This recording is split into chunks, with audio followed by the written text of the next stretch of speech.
Assalomu alaykum, hurmatli xaridorlarimiz. 6 ta nabordan tashkil topgan. Birinchisi mashinangiz uchun original chexol. Ikkinchisi torpedangiz uchun chexol. Uchinchisi arqa bagaj uchun chexol. To'rtinchisi evakor polilarimiz. Beshinchisi rul. Oltinchisi moda bo'lib turgan hozirgi paytdagi organizer, chimadan orqasiga.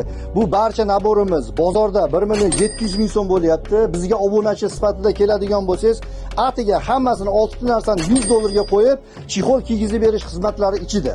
Barcha turdagi avtomobillar uchun xohlagan svetlar indegisini yig'ib beramiz. Jamiki naborlarimiz, qora nabor desiz, zeleniy nabor desiz, qizil va hokazo xohlagan svetingizdagi naborda evakor polilar bilan 6 ta narsani $100 dan qilib beramiz. Har xil mashinalarga qilib berishga sharoitimiz bor, do'konimiz tayyor. Manzilimizga keladigan bo'lsak, Andijon shahar televizionniy ko'chasi, nomer 1 Samomoykaning oldidagi evakor polilar do'koni. Manzilimizda kutib qolamiz.